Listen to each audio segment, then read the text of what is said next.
BBC Switch. The Surgery with Kelly Osbourne on Radio 1. Thank you, Grimmy, and welcome to The Surgery with me, Kelly Osbourne, the show that's all about you guys getting involved. And tonight, we're talking about violence and aggression, from extremes and gun crime to the extremes of gun crime, through and how to control your temper, because a lot of us do have bad tempers. How can we cope if you live in and you're surrounded by violence at home?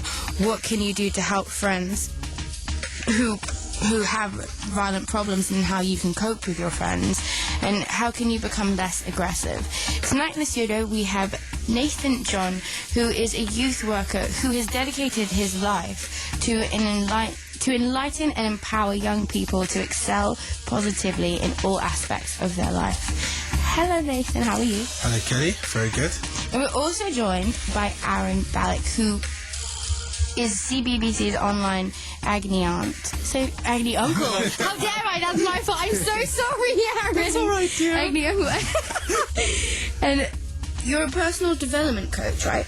I'm a psychotherapist. Oh, fun word. Yeah, it's a better word. I've warned him not to analyse me tonight anyway. So, Nathan, what does your job actually involve? Okay, I'm the Managing Director and Founder of Youth Enlightenment Limited, which is a not-for-profit company that works with young people. Most of the time I go into schools and do workshops just to raise aspirations, give young people something to work towards basically in life. Also, a lot of the media stuff, so being here tonight, and also a chat show called On Point, which is on the community channel. That's about it. About it. About it. In my you do spare time. a lot. You've managed to show... Okay, so you turn your own life around, and you've managed to show that, you know, it is possible to change. And you have done so, right? Yep. And how did you do that? It was tough. One thing I had to do is first recognise what kind of life I wanted to live. And I realised I didn't want to be on the road, I didn't want to be selling drugs or being in a gang when I'm having to carry a knife or gun with me. I always felt uncomfortable with those kind of prospects. And luckily I had a friend of the family who was an accountant, and he became my role model, basically. I wanted to become an accountant, and so I had like two choices. And I just had to choose one, and I decided, to stick with my education, stick to becoming an accountant. And I had to kind of break away from my friends, basically. Like, not even go certain places, don't even answer certain calls, because it was hard to be around them and not kind of get caught up. And sometimes when your friends are involved with gangs, and if they've got beef, you get drawn in just because you're friends with that person. And you'll just be walking down the street and someone will be like, oh, you're friends with so-and-so, and then you end up getting smacked. And silly me, I'm one of those loyal friends who will fight for my friends. Yeah. So I'm one of those guys, so I had to kind of step away from that. How easy was it for you to leave like that life behind and rebuild it? It was really hard. I kind of went through it was a battle. I think I kind of went through like a depression state to a certain extent, because you're battling with who you are. You don't know who you are. You don't know what your purpose is in life. And it took me a long time to find out what my purpose was. And I'm a minister as well, so church definitely helped. My bishop, when he asked me to be the minister, that helped me kind of focus, putting my energy into being someone positive. And I always wanted to be kind of like a role model. And that kind of gave me direction, but it was very, very tough. But it's something that I obviously don't regret, and it's one of the best decisions I've made. Well, good for you. Probably more dangerous to drive down around the M25 than being exposed to knives on the street.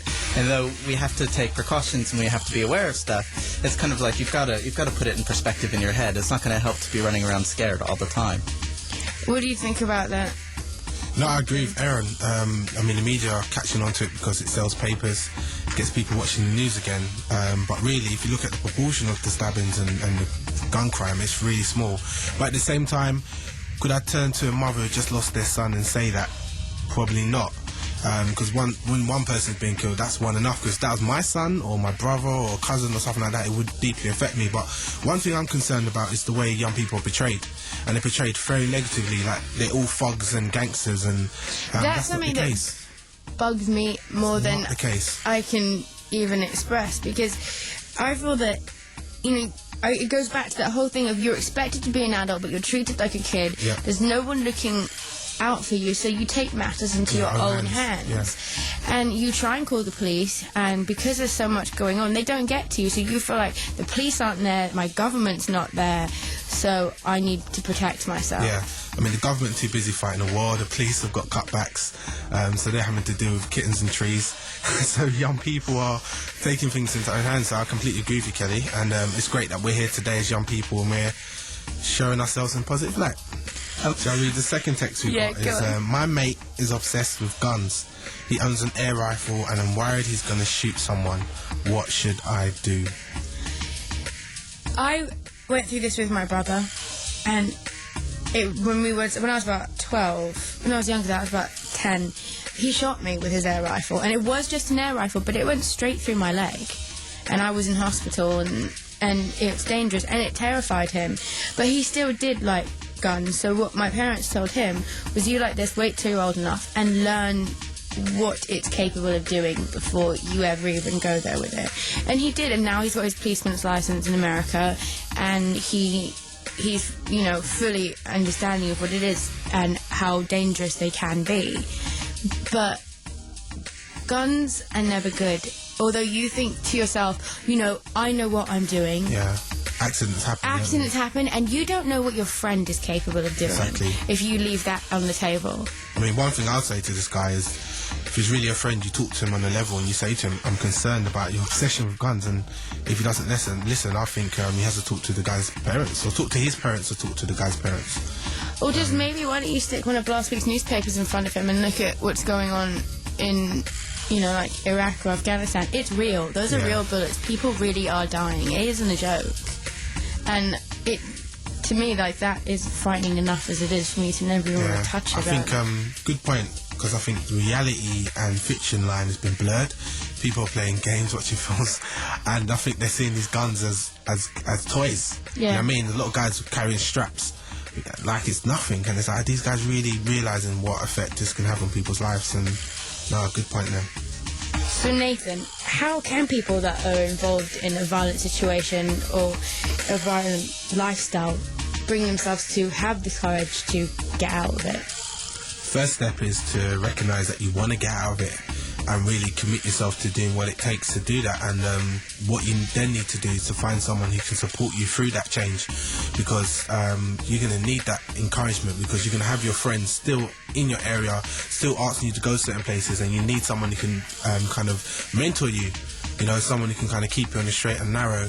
And it's just kind of to stick with it and just know that you've made the right decision. And I can guarantee you it is the best decision you can make, because being in a gang is very short term. Talking from experience, and like my dad, he was like in crime and stuff like that, and he went to prison and used to smoke a lot of weed, went to Baltimore Psychiatric Hospital and got killed.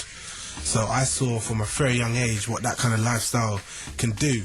And I know friends who've been killed and all that kind of stuff, and it's like I learned at a very young age that it's not worth it, man. If I want to die young, yeah, it's perfect.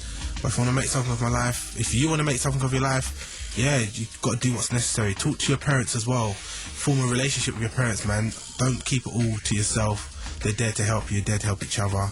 And if you need some support, get in contact with me as well. I don't know if you guys are going to give out our contact details at the end or something, but I'm always here to help you out or direct you to someone who can help you out. I understand why you're carrying your knife, but at the end of the day, it really isn't the best way to go. And I mean, there's ways you can do to avoid. If you're scared of being attacked in your area and other areas, try as much as possible to avoid it. One thing I had to do was sit on certain parts of the bus where I know the driver could see me, or sit downstairs even, because we've got this thing of young people going right at the back of the bus. Or to the top. Yeah, you know what I mean? And it's dodgy there, and yeah, it really isn't the way to go. And as I said, you got to make changes in your life, changes in the friends that you keep. But yeah, carrying a knife or gun, it's just a waste of life. It's a waste of your life, and people around you are going to suffer. But on that note, I just want to lighten things up and say thank you so much for coming in. I think this has been, yes, it's gone by so quickly, and it's been one of the best shows we've done, because I really feel like we've covered so much ground. Because you got Nathan John on, that's why. That's right, really. Thank and you, your agony aunt as well. My agony aunt, Erin. Thank you so much for coming in.